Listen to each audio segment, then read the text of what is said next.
Phew.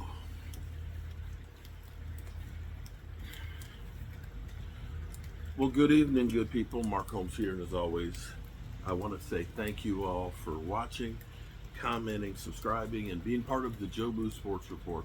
Without you guys, as well as you ladies, you know that this literally does not work. I'm out here actually, it's still kind of raining, and it's definitely cold. Um, and I want to say thank you. I want to say thank you to so many people who have been here for me and my family, sending cards, sending thoughts, prayers, messages, emails, Facebook messages, Twitter messages. Thank you all so much. And thank everybody who watched my dad's funeral, everybody who commented on posts and videos and things. I really appreciate everybody. Today was a rough day, but it was also a good day. You know,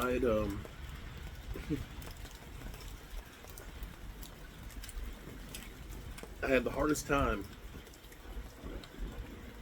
trying to figure out what to say about my dad. And I wanted people to feel good and feel the person that he was. I wanted to use some humor in there and try and lighten the heavy road. And it's amazing that the Cowboys are part of that story. The Cowboys were part of my dad's story.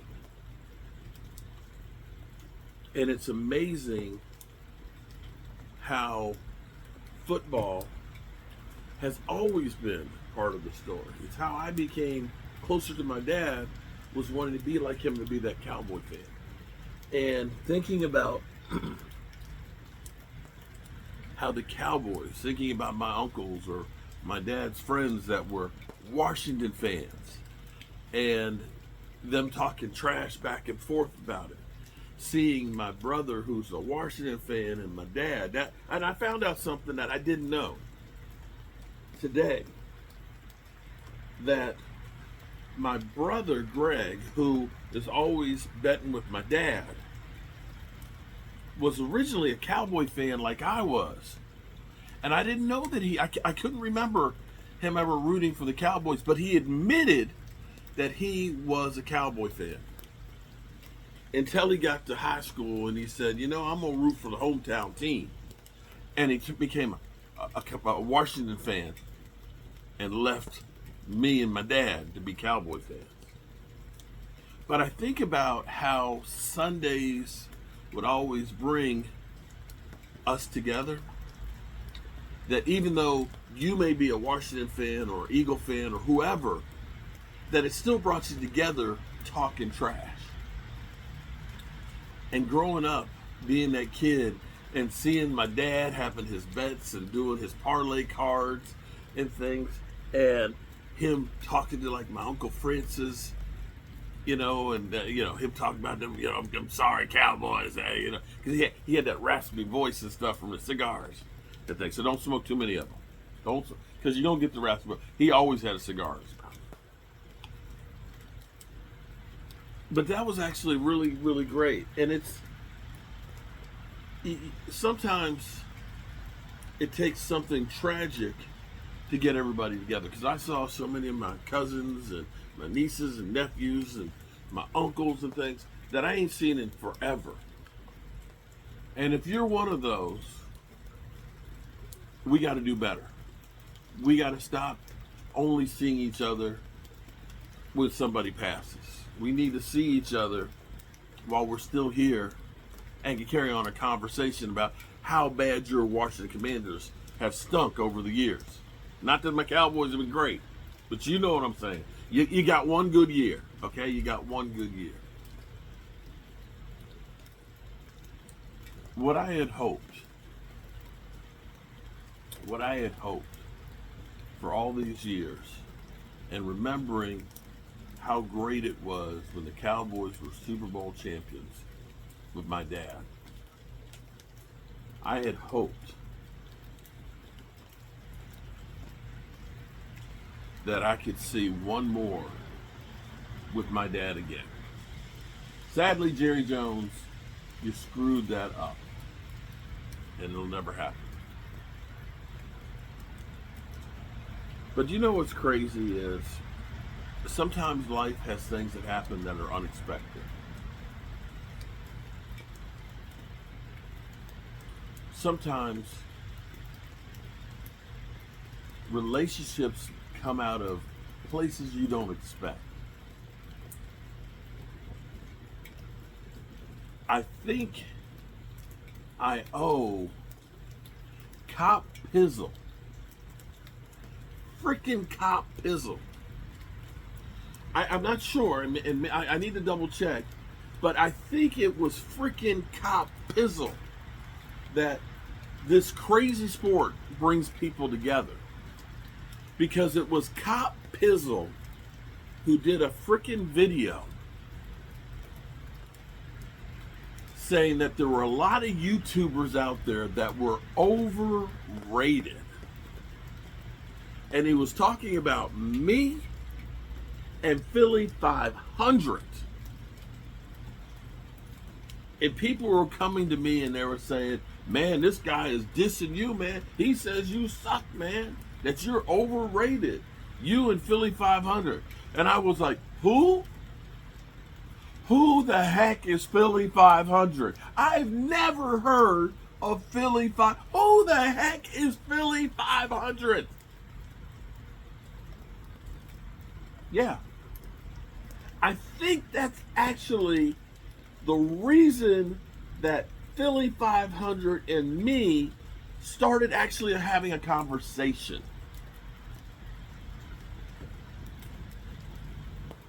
Cop Pizzle. Oh, God. Oh, I didn't realize that until just right now. I think that's how it was. And we're talking to each other. We're like, "Who is this guy, Cop Pizzle? Why is he just?" We're like, I've been over here doing my thing. He's been, this guy right here. So he literally got us talking. I don't know, 5 years, 6 years ago. And I remember, no, it had to be longer than that. It had to be 2018. I remember when my channel was shut down, my original one. And it was Philly 500 was one of the ones that were out there saying, man, what happened to Mark Holmes and stuff? This is a travesty. And I know Philly has been through some things. He's had some illnesses in his knees and stuff like that. And him and I talk a lot more than just through the YouTube, okay? You see us on YouTube, on the Dan Saleo show, ready to just like choke each other out. Just like, shut up, Philly, shut up, and you're just like, But him and I have actually had many conversations and text messages and things, looking out for each other. And I have to say thank you to him because he watched my dad's funeral today. And he sent me some messages and said, I didn't know your dad, but he said, I understand a lot more about you from what you were saying about your dad. And like I said, I was blessed and cursed with the Cowboys because of my father. And I realized that the relationship that I have with Philly 500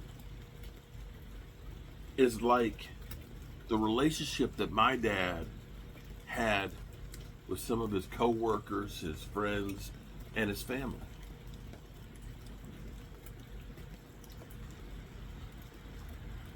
And that is truly special. You can joke, you can laugh, you can kid, but you also care about the other person too. See, my wife said, I think it was my wife said that this morning, that she said or maybe it was my brother's widow, that people that are happier very rarely get cancer.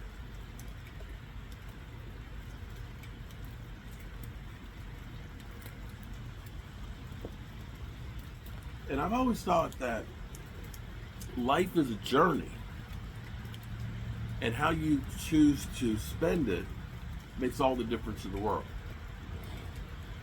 Some people choose to constantly look at money as everything in this world. They're obsessed with making money. Don't get me wrong. You got to have money to make it. You got to have money to eat. You got to have money to have a shelter. You got to have money to be able to do things that are fun. But you get to a point where you've got more than enough that you can never spend, that your next generation can never spend, and they're probably going to waste it anyway because they didn't have to earn it, so they don't understand the value of it. But you are so preoccupied with trying to make the money that your only relationship is making money.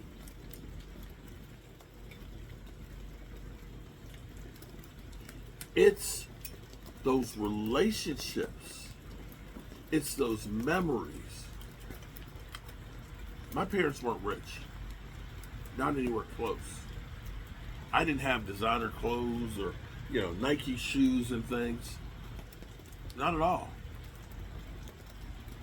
But what I had was parents that cared about me and spent time with me.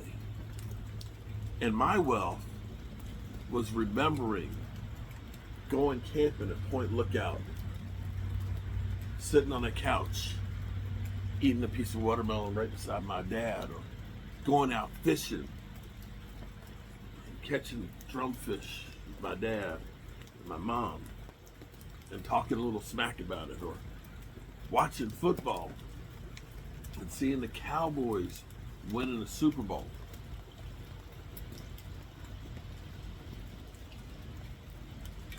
Making my dad proud of me.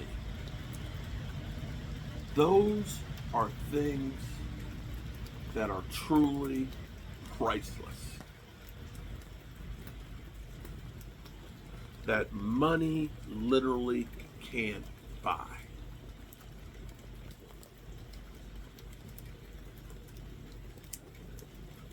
I am so grateful for my dad, for my mother, my brothers and sisters, and the life that I've had with them. And I honestly feel like, even though I've never met Philly 500 face to face, that he lives on the other side of the country, he's family to me. And that's as good as gold. And that, my friends, is what life is about.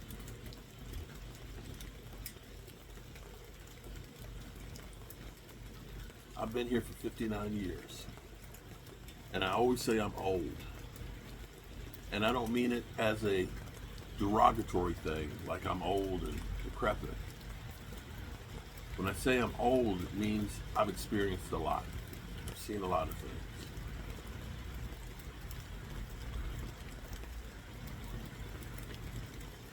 And I'm grateful for every day that I've had. And I'm grateful for all of you. My dad was kind. He would help out anybody who needed help if he could.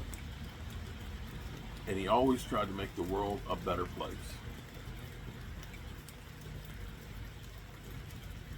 And I am just trying to be half the man that my dad was. Remember, good people, let the people you love know how you feel about them. Because that's the real wealth in this world. Thank you all, and I appreciate everything you guys do. I love y'all.